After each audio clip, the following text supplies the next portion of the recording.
வணக்கம். என் பேர் சண்முக சுந்தரம். திரைப்படத்துறையில் தயாரிப்பு நிர்வாகியாக இருக்கேன். 2000 காலகட்டத்தில் வேலை தேடி முதல்ல நான் சென்னைக்கு வந்தபோது, பாக்யராஜ் சார் ஆஃபீஸுக்கு ஆப்போசிட்டில் ஒரு அயன் வண்டி கடை இருக்கும். நான் அந்த வண்டி கடையில் நின்றுட்டு தினமும் அவர் வர்றது போகிறத பார்த்துக்கிட்டே இருப்பேன். அப்படி 2-3 நாள் போச்சு. 3ஆவது நாள் ஸ்ட்ரெயிட்டாக போய் அவர் காலில் விழுந்தேன். "யோ, என்னையா வந்தோடனே கால் விழுகுற? யார்யா, எந்த ஊர்யா?" அப்படின்னாரு. "சார், எனக்கு உங்கள் ஊர் தான், கோபிச்செட்டிப்பாளையம். சினிமாவில் ஏதாவது சாதிக்கணும்னு ஊர்லேருந்து கிளம்பி வந்துட்டேன் சார். எனக்கு தெரிஞ்ச ஒரே அட்ரஸ் நீங்கள் தான், அதனால் இங்கே வந்துட்டேன்" அப்படின்னு சொன்னேன். உடனே வந்துட்டு பக்கத்தில் இருந்த மேனேஜர்கிட்ட சொல்லி அவனுக்கு ஃபஸ்ட்டு சாப்பாடு கொடுத்து, ஒரு வேலை ஏதாவது இங்கே பாக்கியாவில் கொடுங்க அப்படின்னு சொன்னார். உடனே மேலாளர் வந்துட்டு, சேதுபதி, இல்லை சார், திடீர்னு ஒருத்தன் புதுசாக வந்திருக்கான், அவனை சார், யோ, அவன் என் ஊரியா அப்படின்னு ஒரே வார்த்தையில் முடிச்சுட்டு கார் ஏறி கிளம்பி போயிட்டார்.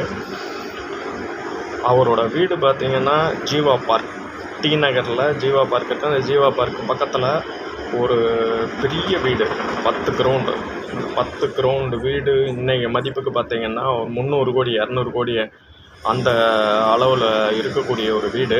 அந்த வீட்டில் தான் அவருக்கு தினமும் நான் போய் அந்த ப்ரூஃபுக்காக பாக்கிய புக்கு எடுத்துகிட்டு போய் கொடுத்துட்டு வருவேன். அவர் கூட செந்தில்னு ஒரு உதவியாளர் நெடுங்காலமாக அவரோட உதவியாளராக இருந்தார். அவர் தான் சாப்பாடு கொடுக்கறது, அவரை கவனிச்சிக்கிறது எல்லாமே அவர் தான் பார்த்துக்கிட்டு இருந்தார். இந்த சூழ்நிலையில் நான் வந்து ஒரு 8 மாதம் 9 மாதத்துக்கு மேலே அவர்கிட்ட வேலை பார்த்துட்டு, அப்படியே அவர் அங்கே இருந்த ஒரு கான்டாக்டில் சூப்பர் குட் ஃபிலிம்ஸில் இணைந்து தயாரிப்பு நிர்வாகியாகி வந்துட்டேன். இருந்தாலும் எனக்கு முதல்ல சாப்பாடு போட்டு வழிகாட்டுனது வந்து பாக்யராஜ் சார் தான். ஆனால் தமிழ் சினிமாவில் எல்லோரும் என்ன நினச்சிக்கிட்டு இருக்காங்கன்னா, பாக்யராஜ் சார் வந்து பார்த்திபன் சார், பாண்டியராஜன் சார், அப்புறம் வந்து சேகர் சார், இவங்கள தான் உருவாக்கியிருக்காரு. அப்புறம் தவக்கலை, இந்த மாதிரி நடிகரில் தான் உருவாக்கியிருக்காருன்னு நினச்சிட்டு இருக்காங்க. ஆனால் எங்களை மாதிரி நிறைய பின்புல கலைஞர்லேயும் அவருடைய நல்லெண்ணத்தால், அவருடைய ஒரு கிருபையினால் தான் வளர்ந்துருக்கோம். இந்த அளவுக்கு வளர்த்து விட்டது வந்து பாக்யராஜ் சார்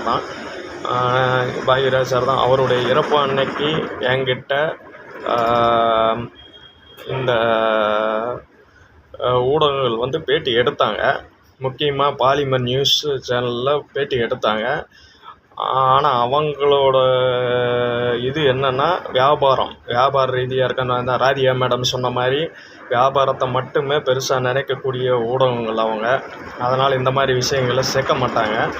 நான் வந்து அந்த பேட்டியில் என்ன சொன்னேன்னா, பேட்டியை அப்படின்றத விட என்கிட்ட பாக்யராஜ் சாரோட பழகின உணர்வுகளை பற்றி கேட்டப்போ நான் என்ன சொன்னேன் அப்படின்னா, அவருக்கு தமிழக அரசு சார்பாக ஒரு மணிமண்டபம், ஒரு நினைவாலயம், அவரோட 25 படமும் வந்து ஒரு களஞ்சியம் மாதிரி, அந்த களஞ்சியங்களை மக்களுக்கு புதுசாக வரக்கூடிய தலைமுறைக்கு நல்லபடியாக பயன்படுற மாதிரி அரசாங்கம் ஒரு ஏற்பாடு பண்ணணும். அதை வந்து தமிழ்நாடு அரசு, எங்கள்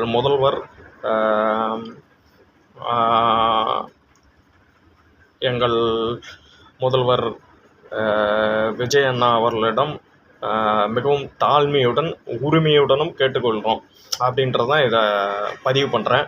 ஆனால் நான் பேசின இந்த விஷயத்தை அந்த பாலிமர் நியூஸோ இல்லை அது இல்லாமல் 2 சேனல்ஸ் எடுத்தாங்க, அவங்க பதிவு பண்ணலை. ஏன்னா இங்கே பிரபலங்களுக்கு அப்படின்ற ஒரு வியாபாரத்தை மட்டும்தான் பார்க்குறாங்க.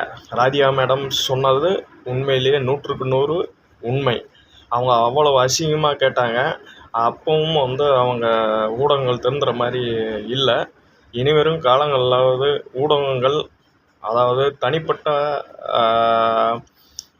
எல்லாருடைய இழப்பு மாதிரி தான் பிரபலங்களுடைய இழப்பும் துயரமும் அப்படின்றத அவங்க உணர்ந்துக்குவாங்கன்னு நான் நினைக்கிறேன். ரொம்ப நன்றி.